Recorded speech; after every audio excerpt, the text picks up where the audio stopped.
Buti na lang di mo nakita sa second account ko. Ikaw mahilig ka mga alam ng phone. Anong sabi mo? Wala. Mahilig mangialam? Oo, di ba pinakailaman mo TikTok account ko? Teka, so, isa ka nga talaga sa inyo ni Chris at ni Bianca? Di mo pa din alam kung sino? Binigyan na nga kita ng hint eh. Wait, paano ko malalaman? Dalawa kayong binuksan ko yung TikTok account. Ikaw ba talaga yan, Trisha? Tingin mo. Ikaw nga? Malalaman mo bukas. Basta ngayon sure na ako isa sa inyong dalawa yun.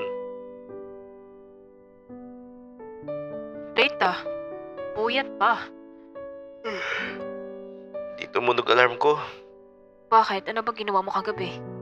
Wala naman. Alam ko na. Siguro napuyat ka kasi kausap mo na magdamag si Bianca. Di ko siya kausap. Sus! Nagtanong, gusto ka ba niya? Hindi. Ouch, yun lang. Kahit ako eh. Wala naman ako pake sa'yo eh. Mas lalo na ako. Nga pala, kanina nung wala ka, sumisilip crush mo Kinausap mo ba? Hindi, ba't ko kakausapin? Ba't pala hindi mo siya binati nun? Binate. Nag-hi siya sa'yo nun Ginitahan ko naman Mukhang sapilitan. Di naman. Ayaw mo ba para sa akin si Bianca? Ha? Tingin mo, bagay kaya kami ni Bianca? Hindi. Pangit me. Nagtatanong ng maayos eh. Ba't mo tinatanong? Malay mo, bigla siyang umamin sa akin. Lakas mo. Mangaharap ka na lang. Di nga, seryosong tanong. Paano kung gusto niya rin pala ako? Di kawawa naman magiging anak niyo. Ba't naman? Ikaw tatay Huwag na nga lang. Joke lang. Gusto mo ba na totoong sagot? Malamang. Hindi kayo bagay. Huwag mo nang tanongin kung bakit, basta hindi talaga bagay. Ano daw? Alam mo, try mo tumingin-tingin sa paligid, malay mo, may matipuhan ka. Bukod kay Bianca, mukhang wala na eh. Bulag ka nga. Ikaw ata yung bulag. Di mo alam yung bagay o hindi eh. Paano kung si Bianca stalker mo? Magkakagusto ka pa ba sa kanya? Yung totoo? Hindi. Ba't naman? Naka-turn off yun sa akin. Ganda-ganda, stalker ko lang. Okay. Teka, may charger ka ba dyan? Pero mo ko, lobat ako eh. Kunin mo sa locker ko. Ito susi. Angas. Di na lang siya kumuha. Angas mo din kung may kailangan Pumunta ako sa locker niya. Alam ko naman kung saan pero bago yun may napansin akong isang locker. Nakaawang siya. Hindi ata nakalock. Nalimutan na ata siya na may-ari. Pero yun, out of curiosity, tinignan ko yung loob. Wala naman akong balak mangialam pero nagulat ako kasi may mga picture ako na nandun. Hindi ko alam kung kanino tong locker pero napansin ko din yung mga sticky notes na ginamit sa akin. Teka, so hindi si Krisha. Si Bianca pala. Pero wait, hindi pa ako sigurado kung kanyang locker to. Baka naman iba may-ari nito. Sinarado ko na lang yung locker at umalis. Pagkarating ko, napansin ko na naman yung babaeng nakasalamin sa tapat ng room namin. Parang may sinisilip siya sa room ko. Na makita niyang nakatingin ako, napayuko siya at umalis. Oy, teka. Kaso tumakbo siya. Hanip. So siya nga. Kilala mo yun? Siya yung stalker ko. Yan yung nakaraan na sabi mo, di ba? Oo. Suspicious din kilos nun. At alam mo ba, nakita ko yung locker niya. At alam mo ba yung nakita ko sa loob? Ano? Picture ko lang naman at yung mga ginamit niyang sticky notes. Paano mo naman nabuksan?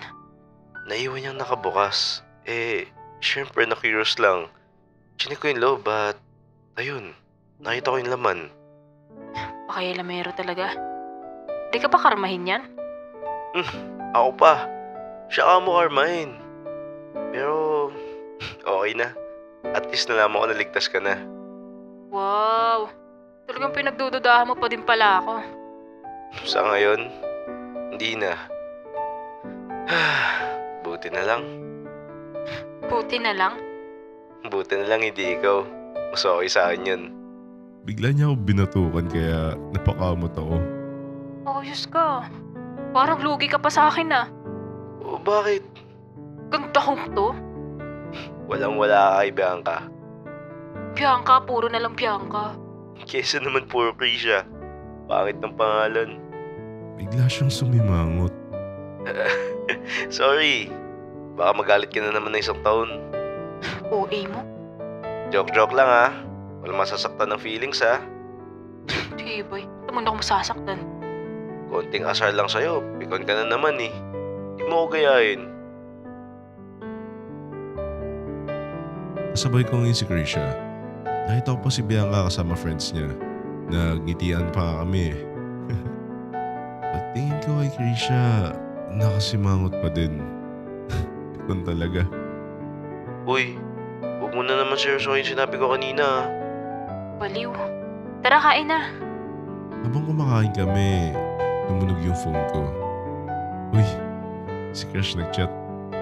Huwag mo ko kalimutan mamaya ah. Sabay tayo pag-uwi. Napangiti ako.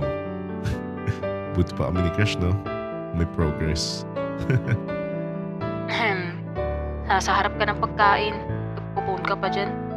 Ay, sorry boss. Nakasimangot pa din siya kaya hinayaan ko na lang.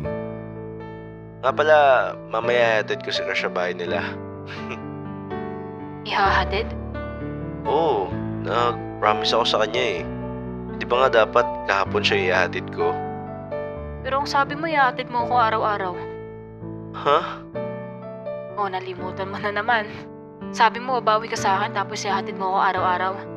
Hindi mo nga ako kinikibo nung sinabi ko yun. Kaya, kala ko ayaw mo. Wala naman akong sinabing ayaw ko. Eh basta, nag-promise ako kay Bianca.